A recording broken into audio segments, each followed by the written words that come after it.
KBS 열린 토론.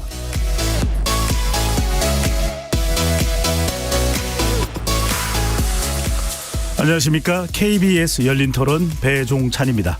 KBS 열린 토론 매주 월요일 여야를 대변하는 네 분과 함께하는 여의도 내변인들로 여러분들을 만납니다. 여권에서 불거진 공소 취소, 검찰개혁 거래설을 둘러싸고 정치권 파장이 이어지고 있습니다. 여권 내부 지지층 간 분열 양상도 감지되고 있는데요. 야권에서는 이재명 대통령이 직접 나서서 공소 취소 작업을 중단해야 한다고 압박하고 나섰습니다. 이 내용 일부에서 정리해 보도록 하고요. 한편 국민의힘의 이정현 공천관리위원장이 사퇴 이틀 만에 복귀했습니다. 공천혁신과 당 노선을 둘러싼 국민의힘 내부 갈등도 함께 짚어보겠습니다. KBS 열린 토론 지금부터 시작합니다. 치열한 토론 속에서 더 나은 세상을 찾아갑니다. 올바른 세상을 만드는 첫걸음. 평일 저녁 7시 20분 KBS 열린 토론.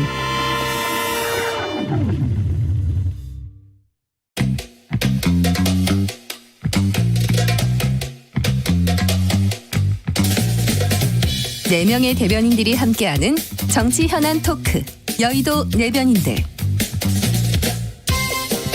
여야를 대변하는 분들과 함께하는 여의도 내변인들, 함께할 네 분의 논객 소개합니다. 김현정 더불어민주당 의원 나오셨습니다. 네, 평택시병 김현정입니다. 김소희 국민의힘 의원 나오셨고요. 네, 안녕하세요. 김소희입니다. 여선웅 더불어민주당 부대변인 자리해 주셨습니다. 네, 안녕하세요. 여선웅입니다. 이준우 국민의힘 미디어 대변인 나오셨습니다. 네, 반갑습니다. 이준우입니다. KBS 열린 토론 문자로 참여하실 분은 샵 9730으로 의견 남겨주실 수 있고요. 단문 50원, 장문은 100원의 정보 이용료가 붙습니다. KBS 1라디오의 모든 프로그램은 유튜브에서도 함께할 수 있으니까요. 많이 들어와 주시고 구독 꾹 눌러주시고 좋아요도 많이 보내주시면 좋겠습니다. 자, 첫 번째 이야기는 바로 민주당입니다. 민주당에서 불거진 공소 취소 거래서 관련 파장입니다. 먼저 김현정 의원께 여쭤보기 전에 여선웅 부대변인께 정확하게 이 내용이 어떤 사안입니까? 이 김어준 방송의 장인수 네. 프리랜서 기자가 출연을 해서 이 정부 고위 관계자가 이 고위 다수 검사들에게 대통령의 뜻이니 공소 취소를 요청했다. 이렇게 이제 발언한 것이 이 파장의 시작이 되고 있는데, 자, 이 내용에 대해서 또 지금 현재 상황은 어떻습니까? 일단은 이 장인수 기자가 사실은 확인할 수도 없고 그 실체가 뭔지도 모르겠는 이러한 사실을 가지고 민주당 정부와 검찰이 거래를 하려고 했다는 사실을 이제 김어준 방송에서 이제 주장을 한 것인데요. 예. 그러니까 민주당은 즉각적으로 이거는 그냥 가만히 둘 사안이 아니다. 그래서 법률이 검토를 통해서 이 장인수 전 기자를 고발한 상황이고요. 청와대에서도 홍익표 정무수석이 당일날 그 다음 날인가요? 그 라디오 그 방송에 출연해서 이건 가짜 뉴스다. 일고에 대응할 가치도 없다. 이렇게 이제 이야기를 한 상황입니다. 그래서 지금 민주당 같은 경우에는 이 사안 같은 경우에는 절대 있을 수도 없고 있어서도 안 되는 일이다. 이렇게 이야기를 하고 있고, 저도 제가 보기에도 이 사건 같은 경우에는 이른바 쉽게 말하면 이런 거예요. 그러니까 집주인이 아닌데 집주인인 양 그 집을 판 약간 사기 사건 같은 거거든요. 예. 그러니까 왜냐하면 검찰이 원하는 건 검찰 개혁을 반대하는 것이고, 지금 예를 들면 이재명 정부 누군가는 대통령에 대한 공소를 취소하는 것인데, 그러니까 검찰 개혁의 주도권은 민주당한테 있거든요. 그러니까 민주당이 검찰 개혁을 하고 있고 주도하고 있는데, 이거는 정부가 뭘 한다고 해서 바꿀 수가 없습니다. 그러니까 만약에 이게 거래설이 있다고 하면은 민주당과 검찰의 거래설이 있을 수가 있는 거거든요. 근데 갑자기 이제 정부 관계자가 이게 누군지도 모르겠지만 내 뜻이 곧 대통령의 뜻이다. 대통령을 참칭하거나 이재명 정부를 대표하지도 않는데 이걸 검찰한테 갖다 준다? 알겠습니다. 그거는 이제 있을 수가 없는 일이다. 이렇게 지금 네, 김현정 의원께 여쭤보겠습니다. 장인수 기자는 계속해서 팩트다, 사실이다라고 이제 일관되게 주장을 하고 있는데 민주당 내 입장은 어떻습니까?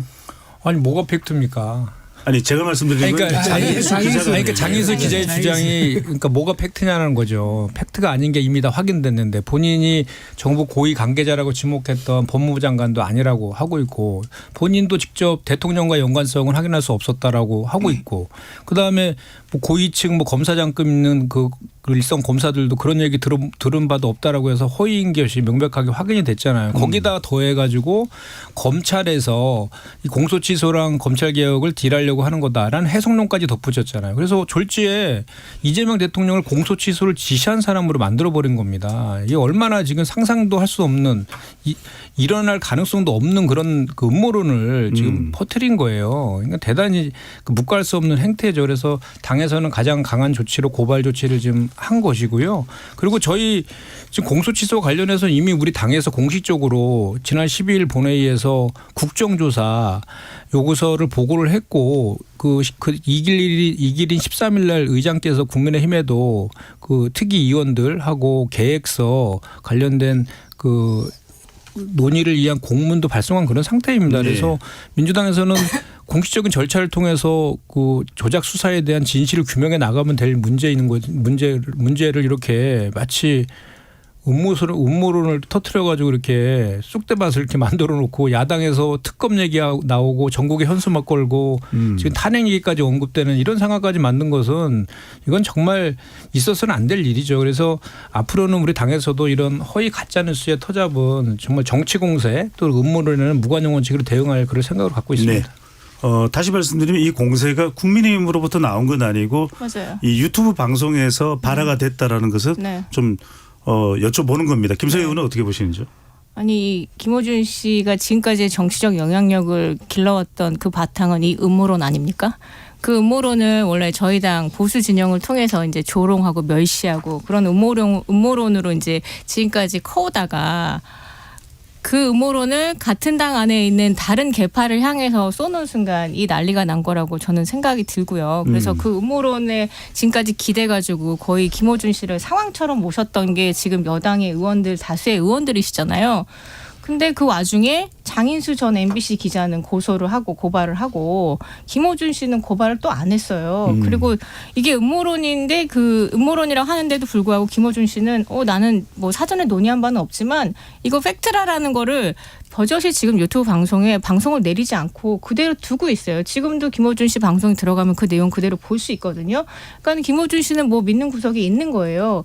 그리고 저희가 이 부분에 있어서 이제 뭐 지난주에 장동혁 대표도 말씀 주셨지만 그 만약 진짜로 정말 사실이라면 직권남용으로 진짜 혐의 수사 해야 되는 상황이고 그리고 지금 계속 이재명 대통령이 뭐 순방 기간에도 SNS에 뭐 대북 송금 사건 언급하시고 또 최근에 또 조폭 연루설 언급하면서 본인의 그러니까 약간 공소 취소 관련된 내용을 막 선동하고 계시고 지금 민주당 내에서도 일련의 활동들을 지금 계속 하고 계시잖아요. 뭐 예를 들면 이제 공소 취소 관련해 가지고 이제 국정조사 아니 그 조작 기소한 거 가지고 국정조사 해야 된다. 이거를 지금 우리 당한테도 계속 특위 받아라라고 요청하고 있고 그리고 이제 범죄 행위에 가담하면 검사는 모두 감옥으로 보내겠다. 뭐 정청래 대표 그런 얘기도 하시고 가장 어이없었던 건 뭐 민주당 의원의 3분의 2가 공소 취소 모임 이런 어떤 활동들을 하고 계시잖아요. 그런 와중에 이렇게 다 어쨌든 이재명 대표 무죄 만들기 프로젝트의 일환인 사법 3법을 통과시킨 후에 이런 활동들이 연달아서 일어나니까 진짜 뭐가 있나? 라고 생각할 수밖에 없는 상황인 거예요. 저희 입장에서는. 김소희 의원 지적하셨으니까 이건 좀 김현정 의원께 여쭤보고 이준호 대변인 가겠습니다. 왜 장인수 기자에 대해서는 대응을 하는데 그런 이 발언이 만들어진 김어준 방송에 대해서는 좀 더 엄중한 대응을 해야 될 것 같은데 아닌 것으로 보이고 있는 이유는 뭘까요? 일단 국민소통위에서 그 고발 기자회견하면서 밝혔잖아요. 법률 검토를 했는데 그 장인수 기자는 그 해당이 되는데 그 김어준 씨 같은 경우 거기 해당되지 않는다라고 했고 법률 검토 끝에 이렇게 한 거고 뭐 밉다고 무조건 고발할 수는 없는 거 아니겠습니까? 그런 차원인 것 같고 그 얘기를 들어보니까 그 장인수 기자가 그 김어준 뉴공의 소속 기자가 아니잖아요. 그리고 고정 출연한 것도 아니고 게스트로 잠깐 나간 그런 상황에서는 언중위에서도 그 해당 그 발언한 게스트만 고발을 한다라고 하더라고요. 그리고 이제 그 뭐 방미 심의 같은 경우에도 방송과 통신에 대한 심의를 주로 하는데 인터넷과 관련된 것은 그 뭐 마약 등 아주 제한된 부분만 심사를 한다고 하더라고요. 근데 그 누공의 김어준의 누공의 딴지일보는 인터넷 매체거든요. 네. 그러니까 이제 언중이나 방미 심의 이런 쪽에도 해당될 가능성이 대단히 낮다라는 그런 판단도 좀 한 것 같고 고발도 마찬가지로 본인이 이제 사전에 그런 거를 알지 못했다라고 본인이 인지하지 못했다라고 얘기를 좀 하고 있잖아요. 김어준 씨 같은 경우에도. 그래서 그런 걸 다 종합적으로 판단해서 장인수 기자만 지금 고발 조치를 한 것 같습니다. 다만 이제 언중이나 뭐 또 방미심의 관련해서는 우리 홍익표 수석께서 또 언급을 좀 하셨잖아요. 예. 그렇기 때문에 또 언론사로 등재되어 있는 건 맞기 때문에 그거에 대한 추가적인 조치 검토도 지금 이루어지지 않을까 이렇게 예상합니다. 예, 이준호 대변인 어떻게 보십니까? 저는 만약 이런 내용을 똑같은 내용을요 우파 유튜브에서 했다 그러면은 민주당이 어떻게 나왔을까 생각해 보면 지금과 굉장히 달랐을 거라고 생각합니다. 모든 당력과 모든 이제 법적 해석을 총동원해 가지고요 아마 정말 융당 폭격을 했습니다. 거의 가루로 만들어 버렸을 거라고 저는 생각이 드는데 지금 김어준 씨가 하다 보니까 이거를 지금 애매하게 지금 대응할 수밖에 없는 그런 상황이 된 것 같아요. 가장 미스테리한 부분은 이재명 대통령입니다. 저는요 이제 장인수 기자가 이재명 대통령을 공소 취소를 지시한 사람으로 만들어 버렸다고 김현정 의원이 말씀하셨는데 이거 진짜 그렇다 그러면 엄청난 일인 거죠. 그러면 그 당사자가 누굽니까? 지금 뭐 다른 사람도 아니고 대통령 아닙니까? 그러면 대통령이 국정 운영을 총괄 책임지고 있는 대통령에 대해서 직권 남용 그리고 방송에서 나왔다시피 탄핵 사유에 해당할 수 있는 그런 엄청난 일을 했다는 의혹을 저질렀는데 이재명 대통령이 말 한마디 안 합니다. 계속 침묵 속에 있거든요. 그래서 그 배경이 뭘까라는 생각이 드는 거예요. 그래서 만약 이재명 대통령이 직접 대응을 하게 되면 김어준 방송에서 추가 폭로되는 것을 우려해서 그러는가라는 이제 생각까지 이제 이를 정도입니다. 그런데 이제 가만히 생각해 보면은 이재명 대통령 입장은 공소 취소 논란에 대해서 굉장히 본인은 좋을 것 같아요. 왜냐하면요. 공소 취소 이게 실제 실현되지 않습니까? 그러면 이거는 완전히 땡큐죠. 왜냐하면 지금 공소 취소가 되지 않고 살아있으면 사법리스크가 계속 있는 건데 이 불안 때문에 본인은 지금 대통령 연임을 생각해야 되는 상황이거든요. 근데 그런 데서 자유로울 수 있으니까 완전 땡큐인 거고요. 실행이 되지 않지 않습니까? 공소 취소가 실패됐다. 그래도요. 손을 볼 게 전혀 없어요. 왜냐하면 원래 공소 취소가 될 가능성이 거의 없는 거기 때문에요. 이대로 가게 되면 그냥 본인이 가지고 있는 사법 리스크를 원래 예정된 걸 그대로 안는 거니까 딱히 손해볼 것도 없다는 말이에요. 예. 그러니까는 공소 취소가 언급이 되고 실행이 되면 좋고 안 돼도 딱히 손해볼 것이 없는 이런 상황은 이재명 대통령이 오히려 더 좀 즐기면서 좀 이 상황을 좀 우호적으로 생각하지 않을까 생각이 듭니다. 네. 이준호 대변인이 대통령 연임 발언을 한 것은 개인 의견으로 알겠습니다. 자, 여선웅 부대변인께 좀 여쭤보고 김서희 의원으로 갈 텐데 그럼에도 불구하고 다른 코너에서는 이 김어준 유튜브를 보면 뭐 확인이 좀 잘 안 되는 것은 꼬치꼬치 캐묻거든요. 그런데 이 장인수 기자의 발언에 대해서는 출처를 확인한다든지 굉장히 폭발성이 큰 발언일 텐데 큰 취재를 했습니다. 이렇게 화답을 했단 말이거든요. 이 부분은 책임이 있다고 볼 수도 있나요? 어떤가요? 책임이 있죠.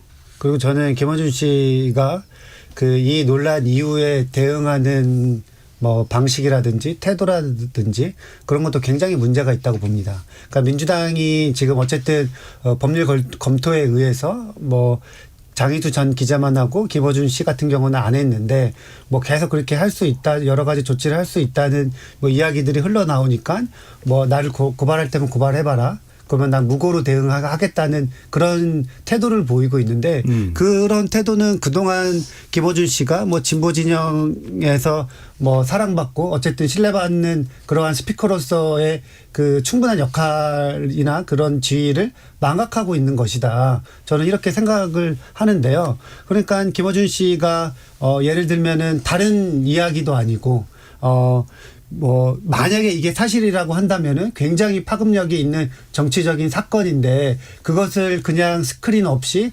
방송에서 이야기 나오게 하고 그리고 그 취재를 뭐 특종이라든가 뭐 이렇게 이제 이야기를 했단 말이에요. 그것 자체가 저는 그동안에 김어준 씨의 신뢰도를 굉장히 떨어뜨리기 때문에 어쨌든 김어준 씨가 그동안에 한 뭐 여러 가지 일정 부분 공로를 인정한다 손 치더라도 지금 다시 뭔가 신뢰를 받거나 뭔가 그렇게 하기 위해서는 일정 부분 최소한의 사과는 해야 되거든요. 근데 지금 그런 사과도 없는 것을 보면은 저는 김어준 씨가 앞으로의 지금 같은 영향력을 계속 유지할 수 있을까? 그 영향력은 줄어들 수밖에 없고 지금 민주당이나 아니면은 지금 뭐 청와대에서 나오는 분위기가 그렇게 좋지 않잖아요. 저는 그런 분위기가 조금 더 확산될 것 같아요. 이 격앙된 분위기가 더 확산돼서 자칫 김어준 씨가 계속해서 주장하는 것들이 지금 민주당의 오히려 이제 분열의 좀 씨앗이 될 수 있기 때문에 네. 저는 김어준 씨가 약간 자제하고 또 이 상황을 조금 수습하고 정리해야 된다 이렇게 생각을 합니다. 김성현 의원은 어떻게 보십니까? 아까 여러 가지 내용을 말씀하셨습니다만 네.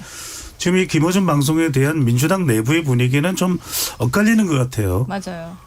주로 이제 친명계 의원들은 지금 방금 전에 여선웅 부대변인 얘기한 상당히 격앙된 반응이라면 정청래 대표를 포함해서 김어준 방송과 좀 가까웠던 것으로 인식되는 경우에는 그다지 강한 발언은 안 나오거든요. 이런 온도차는 어떤 이유로 봐야 될까요?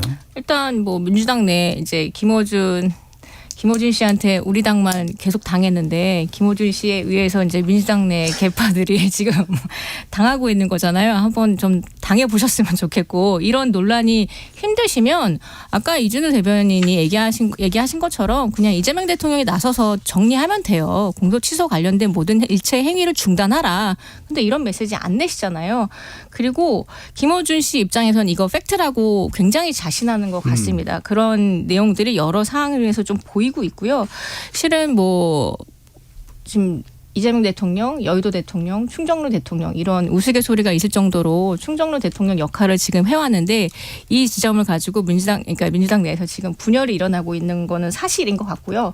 오늘 뭐 15일날 뭐 뉴 이재명을 논하다 뭐 토론회에서 거의 뭐 민주당은 김어준 방송을 끊어라 뭐 이런 메시지까지 나오면서 김어준 고발해라 정청래 물러가라 뭐 이런 지금 내분위의 갈등이 되고 있는 상황에서 정청래 대표는 또 어쨌든 김어준 방송에 의해서 당대표가 되셨으니까 그 부분에 있어서 굉장히 지금 조심스러워하는 것도 보이는 상황입니다. 그래서 네. 여러 가지 내분이 좀 있는 것 같습니다. 이 내분을 즐기시는 게 아니시라면 이재명 대통령께서 빨리 뭐 정리하시는 게 제일 맞죠. 이 사안을 놓고서 공천 취소 거래소를 놓고서 이것이 이른바 6월 지방선거 특히 이제 8월 전당대회를 앞두고 있는 명청 대전이다. 공소 취소 거래소를 놓고서 이야기도 나오고 있는데 각상원 의원의 경우에는 이미 김어준 방송에 반발한 바가 있었고 또 송영길 전 대표는 최근 들어서 섭외가 들어오도 난 출연 안 할 것이다 이런 이야기도 했거든요. 민주당이 거리두기가 필요하다는 이야기도 나오는데 김현정 의원은 어떻게 보시죠? 오늘 일부 지금 말씀하신 것처럼 그 현역 전현직 의원들 중에서 이제 그런 출연 자제 등 이제 의견을 내는 의원들이 좀 있는 건 사실이고요. 그런데 뭐 사실 어떤 방송이나 뭐 유튜브에 출연하는 것을 판단하는 것은 각 의원들이 이제 판단하는 것이고 저는 뭐 인위적으로 이렇게 거리두기를 한다. 뭐 예를 들어 당에서 뭘 또 뉴스공장에 출연하지 말라 이런 식으로 지시하는 건 말도 안 된다고 생각하고요. 각자가 그런 판단할 영역이라고 보여집니다. 그리고 그 당원과 지지자 국민들의 저는 집단지성을 좀 믿는 편인데요. 어쨌든 그럼에도 불구하고 지금 그 레거시 미디어보다 이제 1인 유튜버의 영향력이 상당히 커진 게 현실이잖아요. 그런 상황에서 사실 유튜버들은 진보 보수를 막론하고 지금 팩트보다는 주장을 좀 선명성을 좀 강조하고 주장을 좀 강하게 하는 측면이 있지 않습니까? 그런데 이제 이런 1인 유튜버의 영향력이 점점 더 커지고 있기 때문에 이제는 좀 더 그런 언론으로서의 그런 책임감 이런 차원에서 좀 팩트 사실에 기인한 그런 주장들을 하는 노력들을 할 필요가 있어 보입니다. 네. 이준우 대변인은 어떻게 보십니까? 아까도 이제 이준우 대변인 잠깐 그런 이야기를 했는데 이재명 대통령의 직접적인 의견은 안 나오고 있습니다. 이게 여러 이 파장이 좀 확대되는 것을 뭐 우려하는 뜻이 있는지는 모르겠습니다만 14일 이재명 대통령이 조폭 연루서를 제기했던 장영하 변호사가 유죄를 확정받은 직후 이 허위 주장을 그대로 옮긴 언론의 무책임함을 비판하는 SNS 글을 올렸습니다. 일각에서는 이 메시지가 김어준을 겨냥한 거 아니냐라는 해석도 나오기는 왔는데 아무 대응도 하지 않는 이재명 대통령이 직접적으로 이유가 있을까요? 아까 제가 잠깐 언급했듯이 이 추가 폭로가 김어준 방송에서 나올 수 있다는 그런 우려 또는 두려움 때문 아닌가 싶은 생각이 듭니다. 지금 이재명 정권 탄생에서 가장 큰 공로를 세운 사람이라 하면 김어준 씨를 뺄 수가 없을 겁니다. 그렇다면 그 과정에서 상당히 많은 정보를 공유했을 것이고 때로는 아주 위법과 이제 합법의 경계선에 넘나드는 일도 같이 했을지도 모릅니다. 그렇기 때문에 김어준 씨를 직접 겨냥해 가지고 죄를 묻거나 또는 이제 너무 코너로 몰아버리면 김어준 씨가 궁지에 몰리면은 어떤 선택할지 누가 합니까? 지금 이렇게 이재명 대통령에 대해서 아무도 꺼내지 않는 탄핵이라는 이름을 먼저 꺼낸 방송이 김어준 방송이란 말이에요. 그렇기 때문에 여차하면 내가 혼자 죽지 않겠다. 자폭할 수 있다라는 그 정도의 힘은 가지고 있다는 것을 경고를 하기 위해서 아마 탄핵이라는 단어를 꺼내면서 거래소를 폭로한 게 아닌가 싶기 때문에 이재명 대통령이 함부로 조치를 못하는 게 아닌가 싶고요. 그거를 지금 정청래 당대표도 아는 것 같아요. 지금 정청래 당대표도요. 지금 장인수만 얘기를 하고요. 그 김원윤 씨에 대해서 딱 얘기를 안 해요. 김원준 씨 딱 찍어가지고 저런 방송 나가지 마. 지금 민주당 내에서 의원들은요. 김원준 방송 나가지 말자라고 얘기하고 있지 않습니까? 근데 정청래 당대표는 그 얘기 안 해요. 정청래 당대표도 당론은 아니지만 그런 말은 늘 해왔었거든요. 본인이 이제 피해받거나 본인이 굉장히 자극적이고 선동적인 말을 스스로 잘 해왔던 분이신데 이상하게 이 건에 대해서는 김어준 씨 건에서는 침묵하고 있다. 또 하나 민주파출소가 이거 접수가 됐어요. 누가 고발해가지고 이재명이 고발한 겁니다. 그런데 민주파출소가 다음날 뭐라고 했습니까? 이거 우리 아무런 대응하지 않겠다고 공개적으로 얘기합니다. 이것도 너무너무 이례적인 거죠. 왜냐하면 민주파출소가 지금 수백 건을 고발했는데 이 건은 고발 안 한다는 거예요. 자기 정당에서 만든 대통령 관련된 약점인데도 불구하고. 자, 이런 식으로 지금 김어준 씨에 대해서 거리두기가 다른 친명내 의원과 당의 정청래 당대표가 이끄는 당 지도부 입장과 서로 다르게 하고 있는 거예요. 의원들은 김어준과 거리두기. 하지만 정청래가 이끄는 당 지도부는 노노노. 김어준과 같이 가기. 이렇게 가고 있는 거기 때문에 치열한 권력 다툼, 즉 전당대회를 앞두고 권력 다툼이 치열하게 일어나고 있다. 이렇게 알겠습니다. 정청래 대표는 이번 사건에 대해서 사안에 대해서 별다른 적극적 대응을 안 한다. 김어준 방송에 대해서. 김정일 의원은 어떻게 보시는지요? 일단은 그 자중질환에 빠진 국민의힘에서 건수 하나 제대로 잡은 것 같습니다. 그래서 제가 장인수 기자가 정말 무슨 짓을 한지에 대해서 제가 아까도 저 냉정하게 좀 비판을 한 것인데 저는 갑자기 그 생각이 나네요. 그 나경원 의원이 낫바루 사건 관련해서 공소 취소 한동훈 법무부 장관한테 공소 취소 청탁했다고 한동훈 전 대표가 폭로했었잖아요. 전당대회에서요. 네네. 그때는 왜 아무 얘기 안 하셨는지 좀 궁금하고. 그다음에 여기 지금 이 조폭연루소 관련해서 이 장영하 당협위원장이 그 당시에 유력한 대선 후보인 그 이재명 당시 후보의 그 대선 한복판에서 조폭한테 돈 받았다고 허위 사실이 뻔한 내용을 가지고 두 차례나 기자회견을 했었잖아요. 기자회견을 했는데 그게 허무맹랑한 게 바로 확인돼서 경찰에서 그 기소 의견으로 검찰에 송치했는데 윤석열 정치검찰이 불기소 처분해 버린 거거든요. 그래서 우리 당에서 재정 신청해 가지고 그게 받아들여져 가지고 대법원에서 유죄 판결 받은 그 내용입니다. 그 내용이 그 당시에 대선 한복판에서 0.73%밖에 차이 안 난 그렇게 졌던 그 선거에 저는 영향을 미쳤다고 저는 생각하거든요. 그거에 대해서 이렇게 그 잘못된 그 가짜 뉴스 이런 폭로 이런 것들이 민주주의를 해치는 근간이다. 이런 그거에 대한 직접 당사자로서 그거를 SNS에 올린 거예요. 거기에다 왜 김어준을 갖다가 저는 붙이는지는 솔직히 이해할 수가 없고 그리고 이재명 대통령이 공소 취소 그 거래설과 관련해서 왜 언급을 해야 됩니까? 전혀 상관이 없는데. 그거는 오히려 그런 프레임을 만들려고 하는 것이죠. 아니 그걸 왜 아무 상관이 없고 팩트도 아닌 게 다 확인됐는데 정청래 대표가 더 적극적으로 나서야 된다는 부분은 어떻게 보시는지? 정청래 대표도 그 의총에서 가장 강력하게 조치하겠다라고 해서 고발 조치 이어진 거잖아요. 그러니까 그것도 저는 이제 저는 김어준 씨가 사실 이재명 정권을 그 탄생시키는데 많은 저 노력도 했고 실제로 기여도 했고 지금도 이재명 정권의 성공을 가장 바라는 1인 중에 한 명이라고 생각을 하거든요. 근데 그 와중에서 이제 이런 주장들이 나와가지고 지금 대단히 좀 이게 갈등 프레임으로 또 잡히니까 그런 것이 좀 안타깝다는 얘기를 말씀드린 거고 그래서 앞으로는 좀 이렇게 김어준 방송에서도 팩트에 기인해 갖고 할 그런 노력들을 할 필요가 있다라는 그 말씀을 제가 드리는 겁니다. 알겠습니다. 제가 짧게 좀 말씀을 드려야 될 것 짧게 하시죠. 같은데요. 예. 방금 말씀하신 것 중에서 이제 나빠루 얘기하는데요. 빠루 사건은요. 박찬대 의원이 빠루를 들고 문을 부쉈던 거를 우리가 현장 증거물을 압수해가지고 나경원 의원이 들고 이게 바로 박찬대 의원이 휘둘렀던 빠루다라고 우리가 보여줬던 사건입니다. 그러니까 정확하게 얘기하면 나빠루가 아니고요. 박찬대 빠루라고 하는 것이 팩트다 말씀드리고요. 그리고 이제 아까 한동훈 전 대표에게 그러니까 법무부 장관 시절에 나경원 의원이 청탁했다 그러는데 그거는 둘 사이에 전당대회 때 경쟁 관계이기 때문에 한동훈 대표가 그렇게 얘기를 했던 거고 실제로 나중에 검찰에서 불구속 결정 났지 않습니까? 전혀 혐의가 없는 거로 확인됐다고 말씀드리고요. 알겠습니다. 방금 또 당사자가 관계가 없기 때문에 입장을 안 밝힌다라고 얘기하는데 만약에 재판장 가가지고요. 피의자가 나는 관계 없기 때문에 나는 입장 안 밝힌다 하지 않습니까? 그럼 그 유죄 인정으로 판단합니다. 이런 식으로 본인이 관련되고 있는데 어떻게 입장을 안 밝히면서 빠져나갈 생각할 수 있습니까? 오히려 본인이 소명을 해서 해명을 해야지 그게 더 바람직한 방법이라고 말씀드립니다. 네, 반론 있으면 짧게 김현정 의원. 별로 반론하고 싶지 않네요. 네. 하도 터무니없는 말씀을 하셔가지고. 알겠습니다. 네. 자, 주제를 좀 더 집중을 좀 해보겠습니다. 그러니까 이번 이 공소 취소 거래소 관련 발언이 나온 게 일각에서는 이른바 검찰 보안 수사권을 둘러싸고 갈등을 빚는 것 아니냐라는 해석이 나옵니다.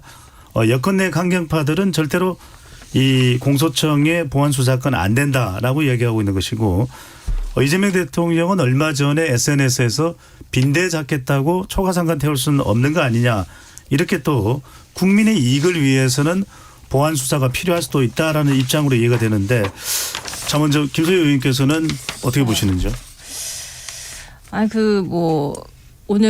오늘인가요? 국무총리 산하 검찰개혁 추진단에서 보안 수사와 보안 수사 요구를 주제로 토론회를 개최를 했다고 해요. 근데 공소청이 경찰에 보안 수사를 요구할 수 있는 권리 또는 공소청이 직접 보안 수사를 할 수 있는 권한 이 두 부분 갖고 논의를 했다고 하는데 무엇보다도 우리 당 입장은 작년에 정청래 대표가 추석 전에 우린 검찰개혁을 마무리하겠습니다라고 해서 굉장히 졸속으로 검찰개혁을 추진했잖아요.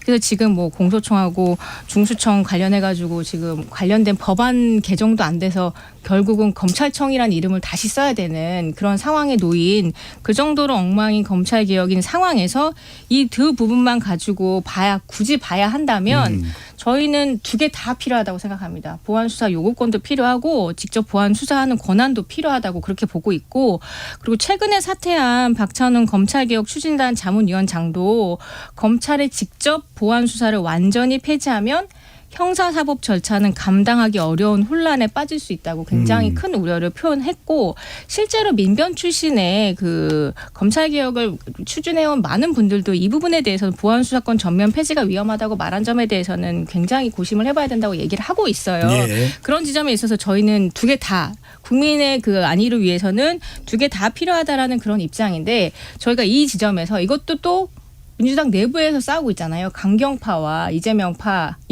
친명계랑 싸우고 있는데 이 지점에서 중요하게 보여야 될 부분이 이재명 대통령과 정청래 대표 간인지 아니면 이 법사위원장인지 추미애 위원장이 이거를 지금 법사위에서 계속 이제 통과를 안 시키고 있잖아요. 이거. 예. 그래서 지금 추미애 위원장이 지금 경기도 지사 나가셨잖아요. 그리고 본인 지금 여론조사 결과가 어떻게 나오는지 저는 자세히 알지는 못하지만 일단 추미애 위원장은 개혁의 전사라는 이미지를 가지고 싶으신 부분이 좀 있는 것 같아요. 예. 그래서 이런 부분이랑 다 연관이 돼서 공천하고 관련된 부분이 아닌가. 실은 정청래 대표가 추미애 위원장하고 잘 푸셔야 되는 문제 같아요.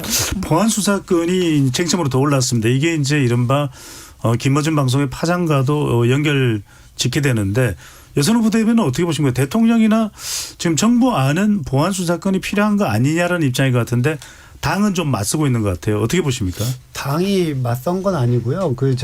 지금 검찰 개혁 관련해서 이른바 이제 계속 추진됐던 이미 법 통과됐던 안들 있잖아요. 그것들은 당정 협의안이죠. 오늘 대통령께서 정리를 한번 하셨더라고요. 지금 검찰 개혁 관련한 법안들은 당정 협의안이다. 그러니까 청와대에서 일방적으로 한 것도 아니고 당에서 일방적으로 한 것도 아니다. 그러니까 협의를 했기 때문에 이 안을 일단은 우리의 주된 합의안으로 밀고 가고 이게 부족하다고 하면은 나중에 또 수정할 수 있고 또 수정할 수도 있다. 그러니까 열어놓자 이렇게 말씀을 하셨다고 보고요. 그리고 이른바 이제 뭐 특정 저는 뭐 세력이나 의원이 아니라 어쨌든 검찰 개혁을 강력하게 주장하는 국민들이 그리고 민주당의 지지자들이 다수 있거든요. 근데 그분들은 지금 민주당이 그 당정 합의안이 약간은 뭐 검찰 개혁에 약간 후퇴하는 것이 아니냐 뭐 이런 생각이 있어요. 그게 결국에는 보안 수사권인데, 근데 그와 관련해서도 대통령께서 어쨌든 우리의 가장 큰 검찰 개혁의 주된 메인은 수사 기소 분리. 그리고 검찰의 수사 배제인데 그건 다 이뤘다. 나머지들은 격가지들이다. 이 격가지들을 세게 강하게 주장하면은 오히려 검찰 개혁에 약간 좀 걸림돌이 된다. 이렇게 이제 정리를 하셨기 때문에 저는 이 부분에 있어서 이른바 이제 민주당에서 다른 이야기가 나오는 것이냐 아니면 강경파의 목소리에 휘둘려 가지고 약간은 조금 주춤하는 것이냐 하는 것에서는 크게 동의하지 않습니다. 그러니까 대통령이 말씀하신 것도 결국에는 검찰 개혁을 바라는 다수 국민들을 설득하는 말씀이셨다 이렇게 봅니다. 대선 부대의 말씀은 결국 민주당에서도 대통령의 뜻을 따라갈 수밖에 없을 것이다 이 말씀인가요? 따라갔다 이미. 네. 따라갔다. 이미 따라갔다. 이준호 대변인 어떻게 보시는지요? 굉장히 좀 그 현실과 다른 얘기를 해가지고 제가 보는 현실과 대부분의 언론이 이걸 지금 갈등을 하고 다루고 있지 않습니까? 그 현실은요 지금 이제 법사위하고 법사위 중심으로 해가지고 지금 정부안에 대해서 굉장히 반대를 하고 있는 상황입니다. 현실에서 일어나고 있는 상황이 건데 아무런 갈등이 없다, 문제가 없다고 얘기한 것은 좀 혼자 다른 세상에 계신 게 아닌가 싶은 생각이 드는데. 요지는 이겁니다. 보안 수사 요구권은요. 공소청이 가져야 되는 이유 중에 핵심 근거가 공소유지 의무가 공소청에 있기 때문에요. 그러니까 이 공소청에 있는 검사들이 공소유지를 하려면요. 내가 이 사건을 넘겨받았을 때 경찰로부터 넘겨받았을 때 이 공소유지가 가능할 만큼 수사가 잘 됐구나라고 하는 확신이 있어야 돼요. 그 확신을 뭘로 보장할 수 있느냐? 보안 수사 요구밖에 없는 거예요. 내가 보기에는 이런 허점이 있어가지고 이건 재판 가면 깨지겠다라고 싶으면 그걸 안 하려고 합니다. 자, 그런 식으로 되면 누가 피해봅니까? 범죄가 일어나면 가해자만 유리한 거고 피해자는 제대로 보호받지 못하는 거지 않습니까? 그렇기 때문에 검사가 제대로 수사를 하기 위해서는 경찰이 놓치는 허점이라든가 틈을 메꿀 수 있는 보안 수사 요건이 반드시 필요하다는 것이 법조계와 정부의 이제 아닌 거죠. 그런데 왜 이걸 반대하느냐? 추미애 법사위원장은요, 지금 경기도 나가야 되는데 경선이 있지 않습니까? 지금 오늘 한준호 의원이 방금 지금 글을 올렸던데 네. 토론하자 그러니까 추미애 위원장은 계속 이제 피하는가 봐요. 그래서 지금 토론하자 그러는데 추미애 위원장 그거 생각 같아요. 내가 경선에서 이기려고 그러면 강성 개딸들의 도움이 확실하게 있으면 이길 수 있다.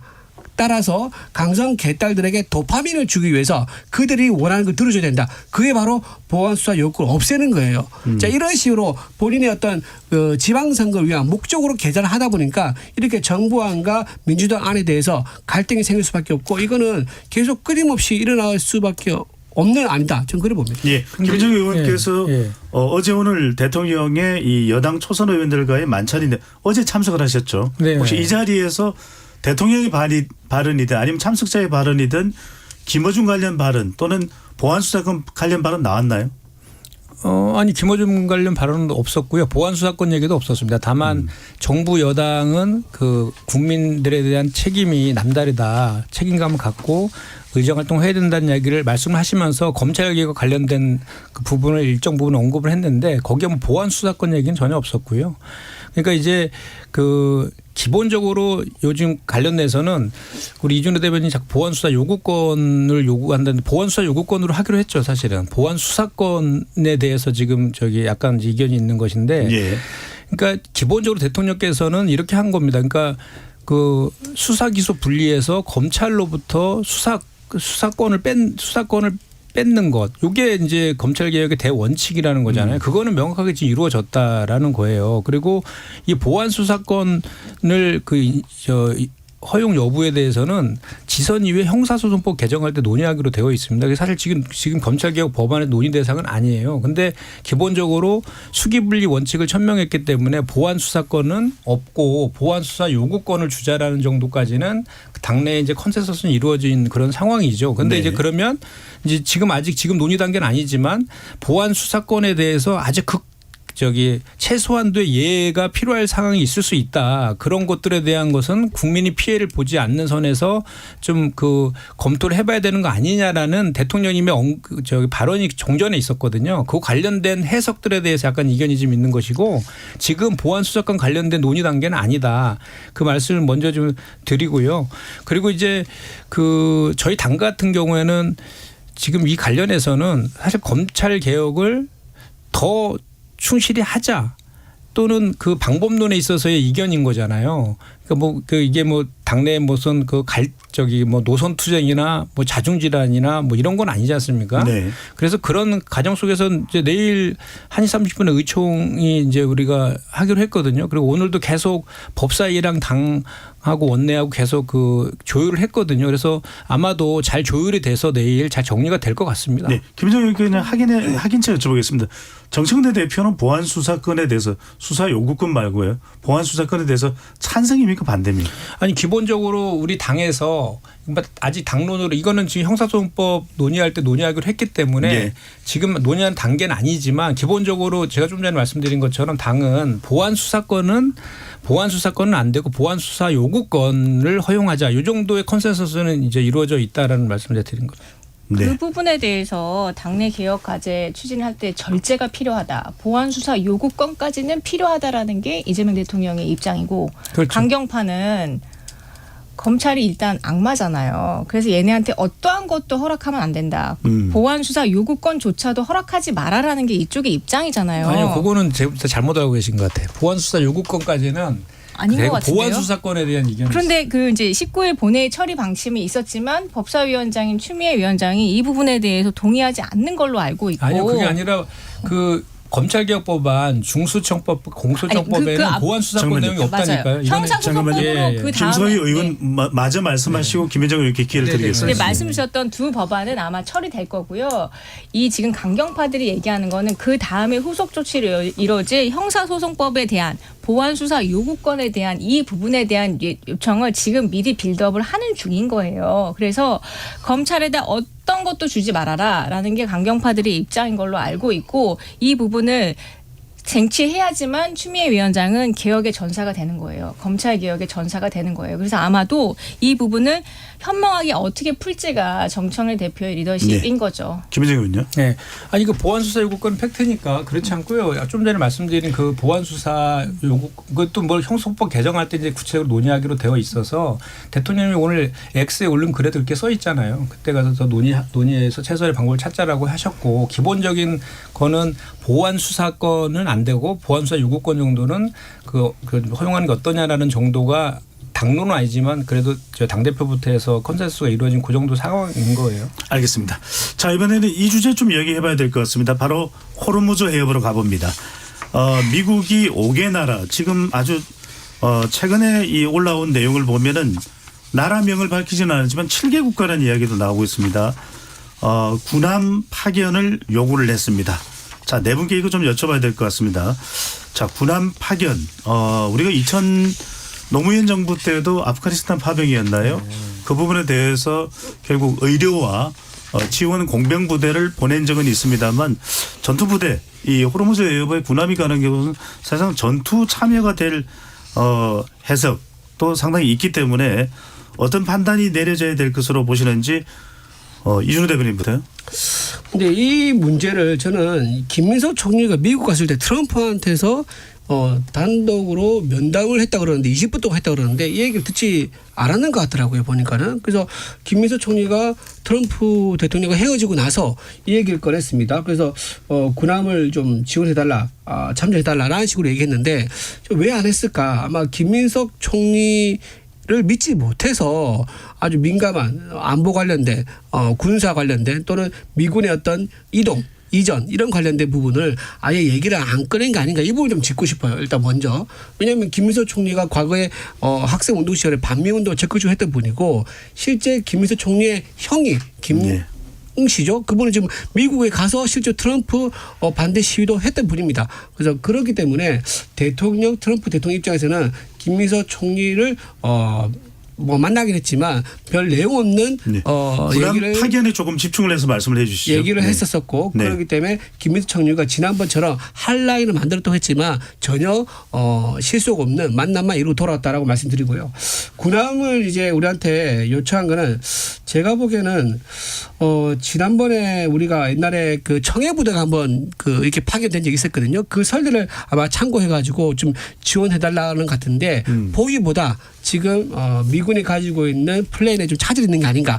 즉 단기전으로 끝날 거로 예상했었는데 장기전으로 지금 이어지고 있는 걸 보니까는 자기가 가지고 있는 군사적 자산으로는 장기전에 대비하기 어렵기 때문에 장기전에 대비하기 위해서 미군의 전력을 좀 사용을 줄이기 위해서 이런 5개 국가에서 좀 군사적 도움을 요청한 게 아닌가. 그러니까 이제 트럼프 대통령이 생각하는 단기전은 또는 중기전은 좀 물 건너간 것처럼 보인다. 그 말씀을 좀 드립니다. 이준우 대변인 보시기에는 한국이 참여를 해야 된다고 보십니까? 아닙니까? 글쎄요, 이거 사실 우리 젊은 군인들이 해외 파병돼 가지고 목숨을 잃을 수 있는 상황인데 이거를 좀 쉽게 말하기는 어려운 것 같습니다. 근데 이재명 대통령이 본인이 이제 결국은 결단을 내려야 될 것 같아요. 미국과의 관계, 중국과의 관계, 이 삼각 구도 속에서 과연 국익이 되는 선택이 무엇인가 이 판단을 결국 이재명 대통령 본인이 혼자 판단할 몫이겠죠. 알겠습니다. 여선구 대변인은 어떻게 보십니까? 참전을 해야 됩니까? 더 깊은 고민은 또 정부에서도 검토를 하겠습니다만 어떻게 보시는지. 일단은 시간을 끌어야 될 것 같습니다. 그러니까 다른 나라 5개국들이 어떻게 하는지 대응하는지를 조금 보고 우리나라 그렇게 빨리 할 필요 없다. 천천히 해야 된다. 왜냐하면은 만약에 이제 미국의 요구에 의해서 우리나라 군함을 파견하게 된다고 하면은 어쨌든 우리가 지금 이란이랑 수교가 이루어져 있긴 하지만 교역이 하나도 없거든요. 경제적인 피해는 하나도 없는데 어쨌든 만약에 우리가 앞서서 이란이 싫어하는 행동을 한다고 하면은 이란이랑 적대 관계가 되는 거예요. 그렇다고 하면은 이란의 대한민국 국민이 표적이 될 수도 있고 테러의 뭔가 타겟이 될 수도 있기 때문에 그게 약간 좀 곤란하기 때문에 저는 군함 보내는 거를 약간 신중하게 해야 된다. 근데 그렇다고 미국의 트럼프 대통령의 요구를 마냥 무시할 수도 없다. 한미동맹 그리고 지금 관세 협상 또 외교 안보적으로 굉장히 미국과 이제 밀접하기 때문에 이제 그렇기 때문이고요. 제가 잠깐 이제 반론 하나 드리면은 아까 김민석 총리 이야기하셨는데 저는 트럼프 대통령 성격을 아직도 모르시는 것 같아요. 트럼프 대통령이 미 트럼프 행정부가 이야기도 하기 전에 본인 SNS 막 이야기하고 먼저 이야기하고 자랑하고 이렇게 떠벌리는 거 좋아하시는 분인데 지금 김민석 총리를 이 군함 파견해달라고 하는 하루 전인가 이틀 전에 만났거든요. 김민석 총리한테 이야기하겠습니까? 미국 실제로 그 마음을 결정했다고 해도 김민석 총리한테 절대 이야기하실 분이 아니다. 이 말씀 먼저 드리겠습니다. 알겠습니다. 김소영 의원께서는 이 군함 파견 여부, 참전 여부 어떻게 판단하시는지? 아마 이 이슈에 있어서는 여야 간 이견 차이가 별로 없을 것 같아요. 국익하고 안보 두 가지가 다 중요하고 일단 그 호르무즈 해협 자체가 우리의 에너지를 수입하는 경로이기도 하고 또 트럼프 대통령의 요구가 있어서 또 한미 동맹 차원에 고려해야 될 지점도 있기 때문에 좀 비슷한 지점이 있을 것 같은데 앞서 이제 여선홍 대변인, 부대변인이 말씀 주셨던 것처럼 5개국의 그 포인트를 좀 봐야 되는데 일단 영국이 군함을 보내라는 요구에 대해서 모든 옵션을 다 고려하겠다. 그러니까 군함 말고 다른 것도 하겠다라는 그런 가능성도 좀 열어뒀고 또 프랑스는 일단 직답은 피했고요. 또 가장 문제는 저희가 눈여겨봐야 될 부분은 19일에 워싱턴에서 일본 정상하고 만나잖아요. 전 여기가 좀 걱정이 되는데 지금 일본이 자국 군대 강화를 위해서 자위대를 강화하기 위해서 이제 군대를 보내겠다 그런 메시지를 낼까가 그게 좀 우려되는 지점이거든요. 저희는 가능한 예전에 그 청해 부대처럼 우리 어선을 보호하는 차원에서만 필요하다면 약간 이제 좀 이렇게 조율된 방법을 좀 평화적인 방법을 그 전쟁에 개입하지 않는 상황에서 그런 최선의 좀 방법을 좀 찾아야 되지 않을까. 근데 이 부분은 굉장히 머리 아픈 지점이라고 생각하고 예. 좀 논의를 잘해서 전략적으로 잘했으면 좋겠습니다. 김인정 의원은 어떻게 보십니까? 트럼프 대통령이 SNS에 글을 올리면서 원래는 한국을 포함해서 5개국에 대해 이야기할 때는 바라건대 호프풀리라고 그랬는데 가장 최근에 올린 SNS는 I'm demanding이라고 그랬거든요. 강력하게 요구한다. 일각에서는 이 내용에 대해서 보내지 않으면 재미없을 것이다라는 의미도 담고 있다 이런 해석도 나오는데 만약입니다. 일본이 보낸다면 여당 의원이시니까요. 어떻게 해야 될까요? 아니 근데 사실 아직 공식적으로 정부로 또 요청이 온 상태는 또 아니에요. 그냥 그렇게 SNS만 좀 올려놓은 그런 상황인데 어쨌든 이거는 말씀 다 하신 것처럼 공통된 것 같습니다. 여야가 그 반응이. 그래서 국익을 중심으로 신중하게 판단해야 된다라는 거고 그리고 이제 미국의 그 의도가 정확히 무엇인지 뭐를 요구하는지 구체적으로 아직 몰라요. 그래서 그것도 좀 먼저 좀 확인할 좀 필요가 있고 그래서 우리가 한미 간의 그 한미 동맹이라든지 또 이란과의 관계 이런 것들을 종합적으로 그 고려해서 국익 중심으로 판단해야 될 문제인데 어쨌든 전투병을 파견했을 경우에는 반드시 그 헌법 60조 2항에서 국회 동의를 국회 동의를 받아야 되거든요. 그런데 이제 과거에 그 미국과 그 이란 간의 그 긴장 고조 당시에 그 사례가 있잖아요. 청해부대. 그때도 미국에서 한국의 동참을 요구를 했었는데 그때는 청해부대가 이제 아덴만에만 있었던 거를 그거를 이제 호르무즈 해역까지 확대해서 다만 그때는 그때는 전쟁 상태가 아니었거든요. 간접 지원이기 때문에 비준은 없었습니다. 예, 그 전쟁 상태도 아니었고 그렇기 때문에 이란한테 우리는 다국적 군에 들어가는 것이 아니라 우리 상선만 보호하겠다 이렇게 설득해서 이란에서도 그 이해를 한 그런 선례가 있거든요. 네. 이번 같은 경우에도 실제로 미국이 우리한테 그 군대를 보내달라는 그 다국적 군에 들어간다고 하면 그럼 우리 이란과는 적국이 돼버리는 거거든요. 그래서 그런 거는 우리가 쉽게 이렇게 허용해서는 안 될 문제라고 저는 보여지고요. 네. 그래서 이런 것들은 그럼에도 불구하고 또 한미 간의 동맹이라는 또 이런 것도 있기 때문에 잘 이렇게 전체적인 걸 종합적으로 해서 신중하게 이렇게 판단을 해야 될 그런 문제 같습니다. 간단치는 않습니다. 지금 트럼프 대통령은 중국을 향해서도 참여 의사를 내놓지 않으면 미중 정상회담을 하지 않을 수도 있다라는 이야기도 나오고 있습니다. KBS 열린 토론 잠시 참여한대 로고 듣고 2부로 돌아오겠습니다.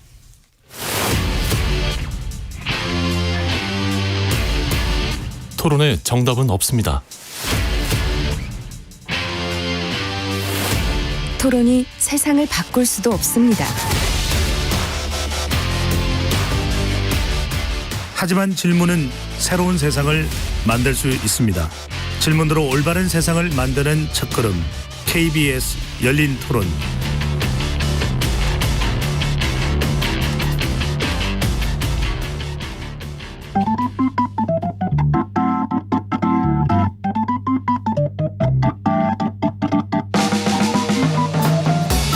세상을 바꾸는 질문 열린 토론이 시작합니다. KBS 열린 토론은 언제나 열려 있습니다. 단문 50원, 장문 100원의 유료 문자 샵 9730 그리고 KBS 어플리케이션 콩으로 여러분의 의견을 남겨주세요.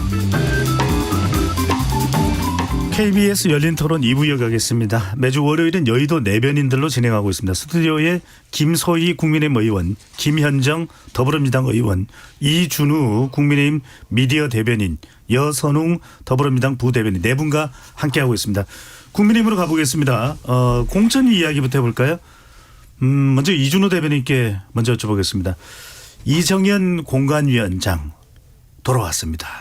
그런데 장동혁 대표와의 만남 이후에 공천 관련 정권을 받았다.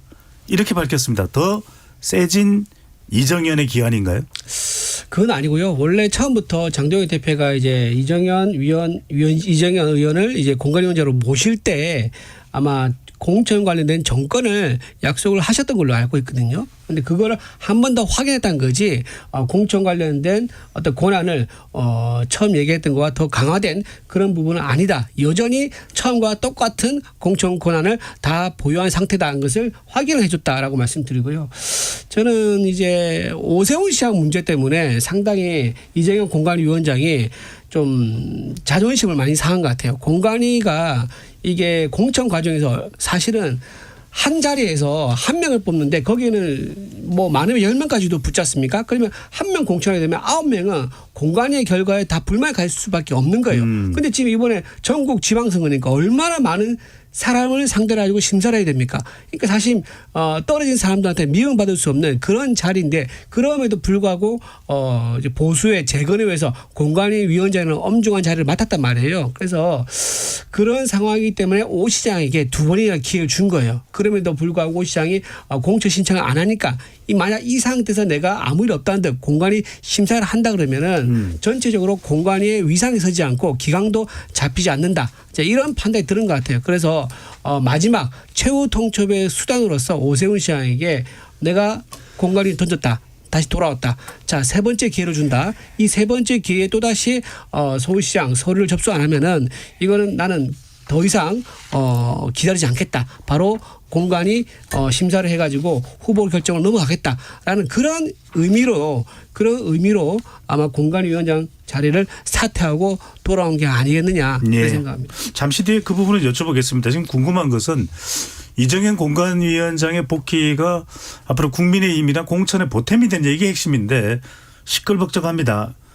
충북지사인 김영환 지사가 컷오프되자 원칙과 절차가 파괴됐다. 지금 박형준 부산시장도 부글부글 하고 있고요. 여러 군데에서 그런 소리가 나오고 있습니다.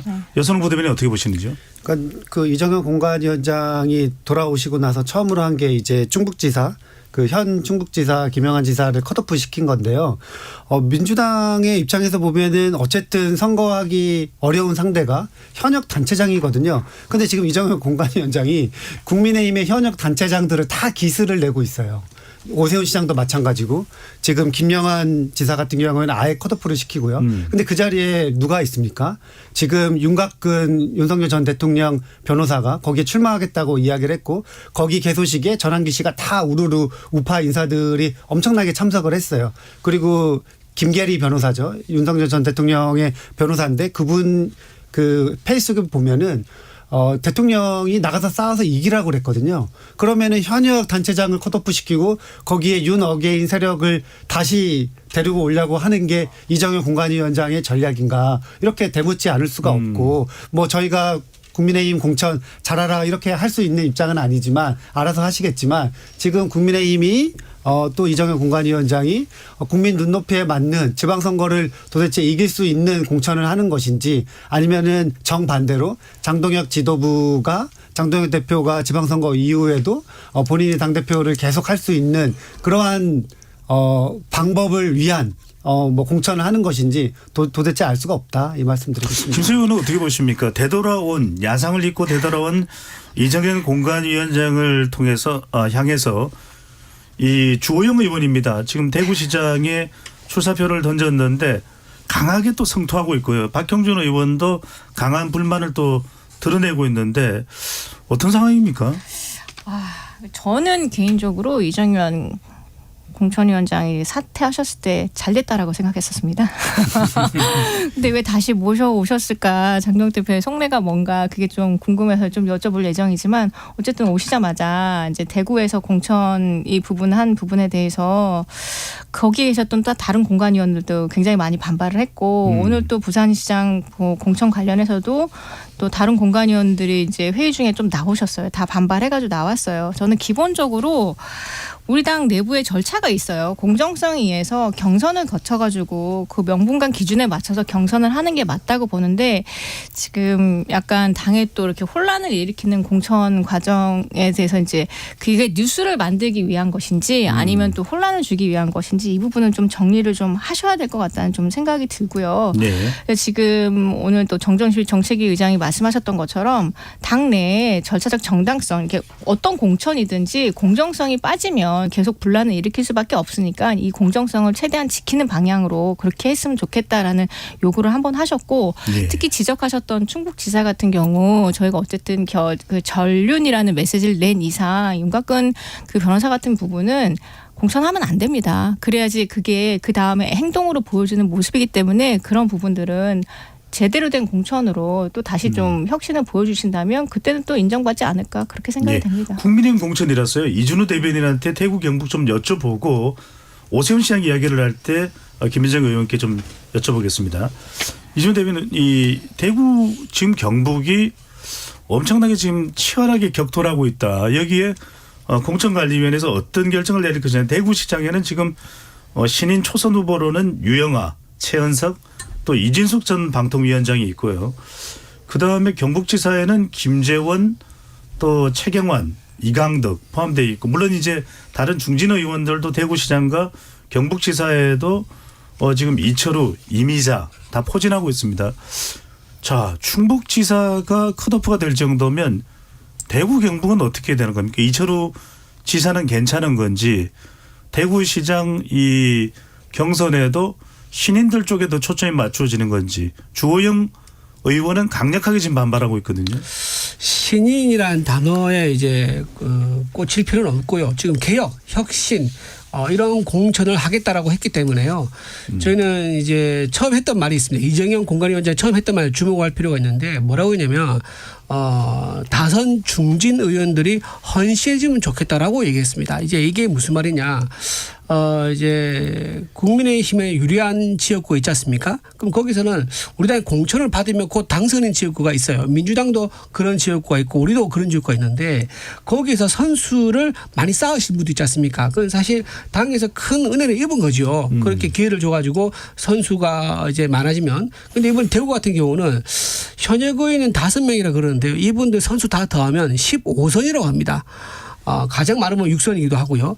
그리고 지금 3선 이상인 분이 지금 3명이라 그러는데 이분들이 지금 당에서 굉장히 그 큰 은혜를 입고 정치 활동을 해왔는데 지금 어느 때보다 어려운 이 지방선거 시기를 앞두고 대구시라는 그런 이제 보수의 본질인 곳에 출마를 해가지고 공천을 받는다 그러면 나머지 지역 공천을 우리가 계획이라고 말할 수 있겠느냐 그런 문제가 있는 거예요. 의문점이 드는 겁니다. 예. 그렇기 때문에 대구의 시장 공천은 적어도 다선 중진 의원들은 좀 제외를 하고 가장 선명하고 투쟁성이 있고 그리고 신선하다 이런 느낌을 줄 수 있는 사람으로 공천을 줘야 된다는 것이 이정현 위원장의 생각인 것 같아요.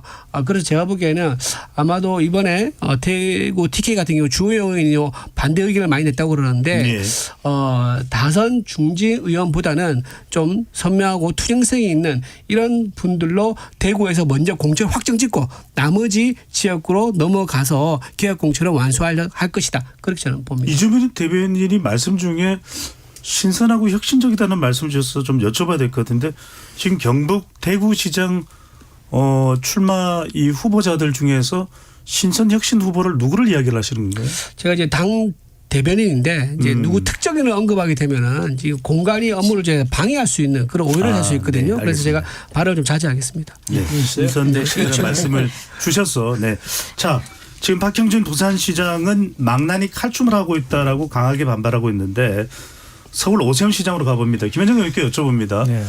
오세훈 시장이 지금 아직 다른 뉴스가 안 들어와 있으면 이 시간까지도 추가 등록을 하지 않고 있는 것으로 보이는데 강력하게 반발하고 있고 심지어 당의 혁신을 이야기하는 것이 사실상 장덕익 대표의 이선 후퇴를 요구한다라는 목소리 나왔는데 이런 오세훈 시장의 배수진 어떤 의미를 담고 있다고 보시는지요?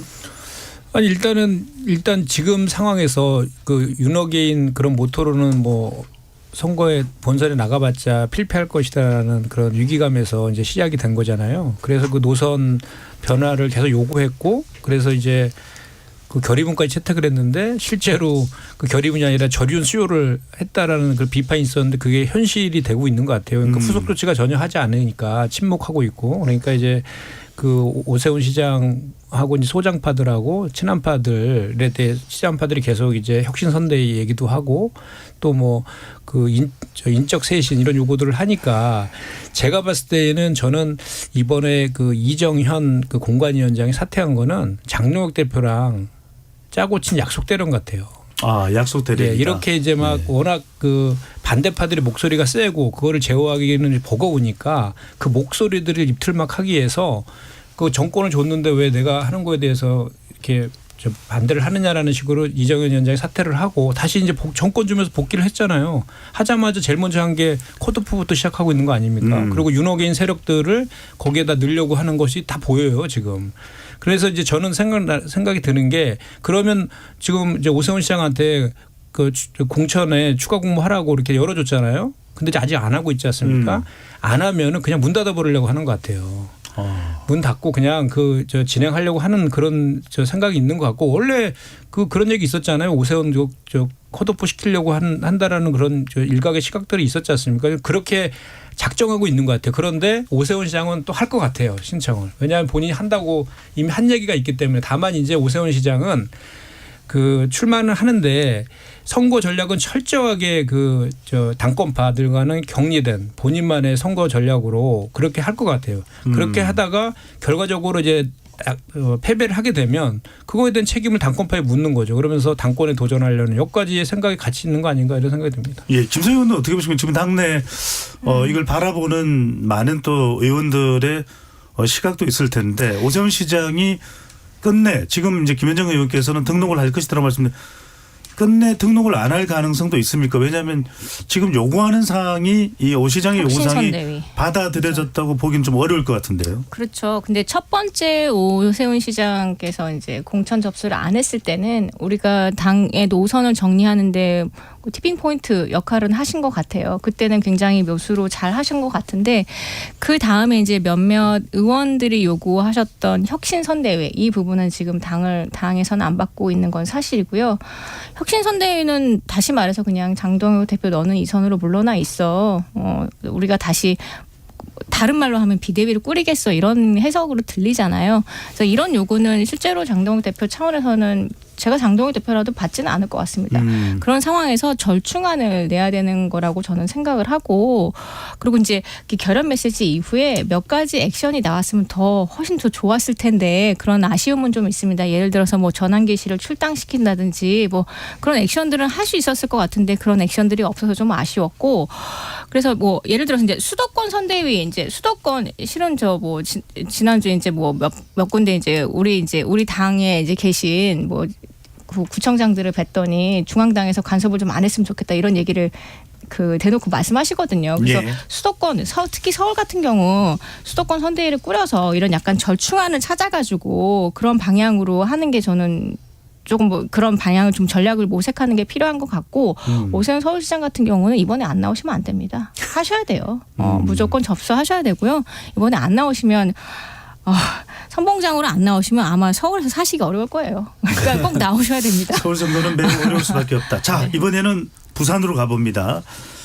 앞서 우리가 박형준 지금 부산시장 또 주진우 의원 부산시장 지금 출마를 선언을 했죠. 이야기도 했습니다만 부산은 또 지금 전재수 전 장관이 해수부 장관이 부산시장을 출마를 선언했고요. 그런데 지금 네 분께 짧게 여쭤보고 싶은 것은 자, 이 부산시장 선거가 아니라 이 전재수 의원입니다.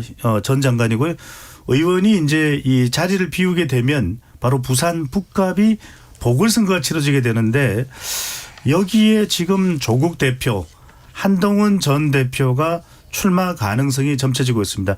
한동훈 전 대표는 날 발탁한 건 윤석열 대통령이 아닌 대한민국이다라고 글을 올렸더니 조국 대표가 조선 제일혀 아마 이전에 조선 제일검 이야기를 들었던 것에 대해서 빗대서 비판을 했는데요.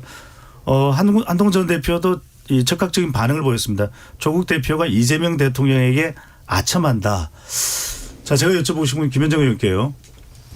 부산 북갑의 4파전 조국, 한동훈, 국민의힘 후보, 민주당 후보 현실이 될까요? 저는 가능성 없어 보이는데요. 지금 좀 일단은 한동훈 대표 이렇게 전국 다니면서 뭐 이렇게 지역구 쇼핑하는 거 정말 보기 안 좋아요. 보기 안 좋고 오늘은 또 뭐 야구복 입고 또 유니폼 입고 또 야구장 갔다 그러던데 네. 뭐 하는지는 제가 솔직히 모르겠고 그런 모습들이 정말로 그 보수 진영에서도 정말 이 사람이 우리가 믿고 따를 지도자로 보일지 정말 저는 그런 게 회의적이고요. 일단은 그 이제 대구도 갔다가 이제 대구 같은 경우는 가능성이 없다고 판단하니까 이제 부산으로 튼 것 같은데 일단은 기본적으로 4월 말까지 그 이제 후보자가 사퇴를 해줘야 돼요. 전재수 의원이 후보가 되고 4월 말까지 사퇴를 해줘야 되는데 5월 4일까지 사퇴할 수 있거든요. 5월 1일부터 4일까지 사퇴하면 보궐선거가 안 열립니다. 그리고 이제 또 이제 이번에 주진우 의원이 급부상하고 있는 것 같아요. 후보로. 그분이 되면 이제 해운대구가 비잖아요. 그럼 그쪽 같은 경우에도 마찬가지로 거긴 또 국민의힘 지역구니까 더더욱이 사퇴 안 하겠죠. 4월 말까지는. 그리고 이제 5월 초에서 그걸 막겠죠. 장동혁 대표가 선거 전략이라고 했으니까. 그래서 저는 그런 현실적으로 가능성에 대해서 우리가 자꾸 이렇게 얘기는 하지만 그 가능성의 영역이 상당히 좀 낮아 보여요. 그리고 지금 뭐 오늘도 보니까 그 조국 대표에 대해서는 그 조국혁신당에서 안산에 출마해달라고 뭐 이렇게 요구도 했다라는 보도도 나오더라고요. 그러니까 여러 가지 변수들이 있는데 그 네 명이 거기 나가가지고 나올 네. 가능성은 저는 없어요. 가능성이 높지 않을 것이다. 이준호 대변인 어떻게 보십니까? 4파전. 저는 민주당이 후보를 안 낼 수 있다고 봐요.